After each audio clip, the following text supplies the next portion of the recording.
Bonjour à tous, au menu tout sur l'Audi Q3 Sportback, un aperçu de la BMW série de grands coupés et pour finir, nouveau record au Nürburgring pour la Jaguar XESV Project 8.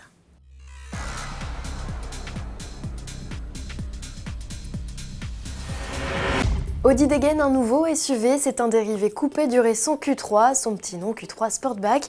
Entre les deux modèles 5 portes, quelques points communs, la plateforme, les optiques avant et arrière, le capot et les ailes avant.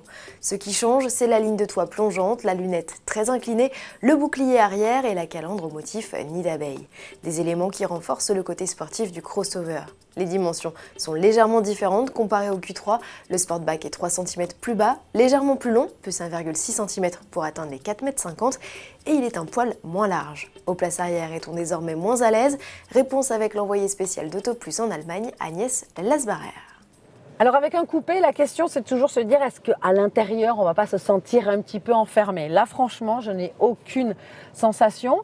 La hauteur de toit pour mon gabarit en tous les cas est correcte. L'espace aux jambes est vraiment parfait. De toutes les manières c'est exactement le même empattement, donc la distance entre les deux essieux, entre le Q3 et celui-ci, donc il n'y a pas de raison que ça change. Mais franchement on ne sent pas la ligne du coupé, c'est assez réussi à ce niveau-là. D'autre part, on sera mieux à 2 qu'à 3 aux places arrière, parce que ça là, c'est vraiment pas très confortable. Et comme le Q3 coupé bénéficie également d'une banquette coulissante sur 13 cm. Le Q3, c'est sur 15 cm. Mais du coup, on peut accentuer le volume du coffre et ça peut être pratique suivant les circonstances. Coffre dont le volume est similaire au Q3 avec 530 décimètres-cubes annoncés. À bord, rien n'a changé, ni les équipements toujours à la pointe, ni la finition léchée. Facturé 2 à 3 000 € de plus que le modèle classique, le Q3 Sportback profitera de série, des protections extérieures laquées et d'un châssis sport sans supplément. Sous le capot, 2 essences et 2 diesels de 150 à 230 chevaux sont au programme. Le Q3 Sportback sera présenté au Salon de Francfort en septembre et rejoindra les concessions à l'automne. Le BMW X2, son rival désigné, n'a qu'à bien se tenir. Et puisqu'il est question de BMW, la série de grands coupés prend l'air.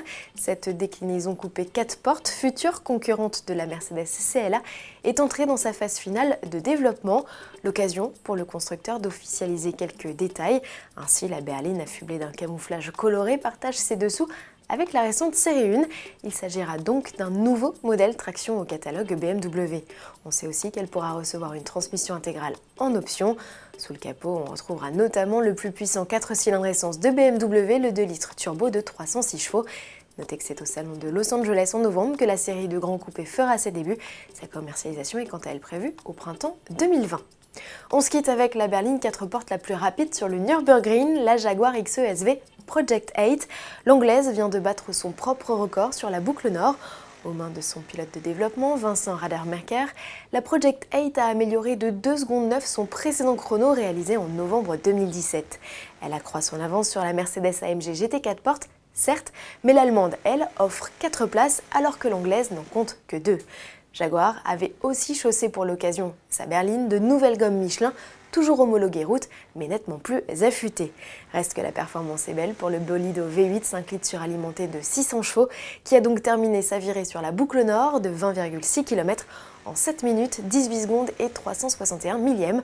Pour mémoire, la Jaguar XESV Project 8 est une série limitée à 300 exemplaires dont la production s'achèvera fin 2019.